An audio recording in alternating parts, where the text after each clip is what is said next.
السلام علیکم دوستوں، اسلام کی آمد سے پہلے مدینہ کے انصار، جن کے علاقوں میں غالب اکثریت یہودیوں کے بندہ بے دام بنے ہوئے تھے، درآمدات برآمدات کا سارا کاروبار یہودیوں کے ہاتھوں میں تھا۔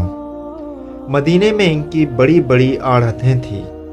مدینہ کے غریب کسان اور مزدور یہودی سرمایہ داروں اور جاگیرداروں کے تسلط میں اس طرح گرفتار تھے کہ اس قید میں رہائی محال نظر آتی تھی۔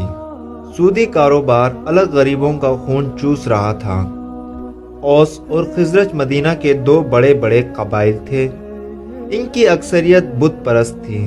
ان کے مقابلے میں یہودی اہل کتاب تھے۔ اس اعتبار سے بھی یہودیوں کو فوقیت حاصل تھی۔ یہودی سرمایہ دار اوس اور خزرج کو باہم لڑاتے رہتے تھے اور ان کے باہمی اختلاف سے فائدہ اٹھا کر انہیں بیوقوف بناتے تھے۔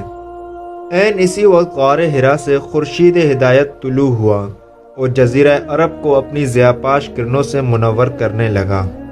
پھر وہ لمحہ بھی آیا کہ اولین و آخرین کے امام رحمت للعالمین صلی اللہ علیہ وسلم اپنے جلووں میں کونین کی دولت سمیٹے شہر یثرب میں داخل ہوئے اور چشمہ زدن میں شہر یثرب کو مدینۃ الرسول میں تبدیل فرما دیا۔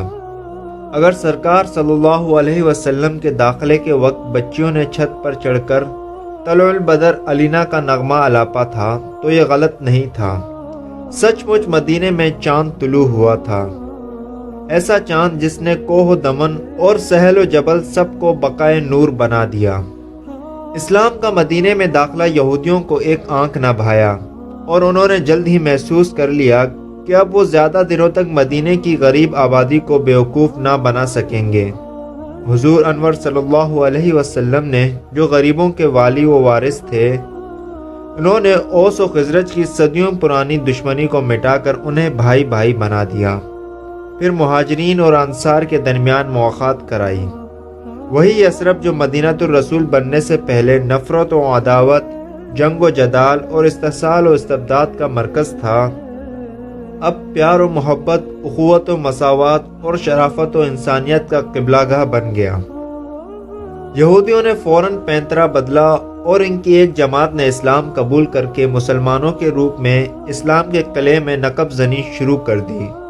اس گروہ کو قرآن کریم نے گروہ منافقین کے نام سے یاد کیا اور از روئے قرآن اس گروہ کا ٹھکانہ جہنم کا سب سے نچلا درجہ ہے، اس لیے کہ منافقین کے گروہ نے اسلام کو جو نقصان پہنچایا، اس کا عشر عشیر بھی اسلام کے کھلے دشمن نہ پہنچا سکے۔ منافقین جانتے تھے کہ مسلمانوں کی قوت کا واحد راز ان کا اتحاد ہے، لہٰذا اگر کسی طرح ان کے اتحاد کو پارا پارا کر دیا جائے تو اسلام خود بخود علیاذ باللہ فنا ہو جائے گا۔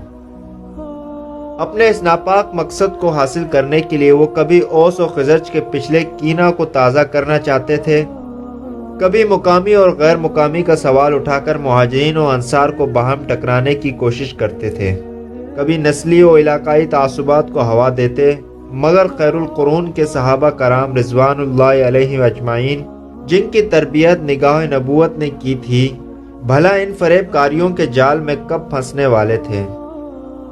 نبی اکرم صلی اللہ علیہ وسلم کا اسوہ حسنہ ان کے پیش نظر تھا اور قرآن ان کا امام۔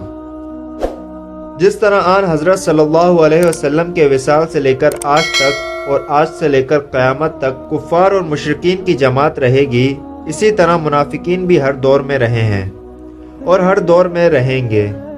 اس وقت بھی ان کا حربہ نسلی، علاقائی اور لسانی تعصبات کو ہوا دے کر اسلامی اخوت کو پارا پارا کرنا تھا، اور آج بھی ان کا حربہ یہی ہے اور قیامت تک ان کا حربہ یہی رہے گا۔ مگر ایمان والوں کی برادری نے جیسے پہلے ان گھٹیا اختلافات اور تعصبات کو اپنے پاؤں سے رونڈ ڈالا تھا، آج بھی انہیں پامال کر دے گی انشاءاللہ العزیز۔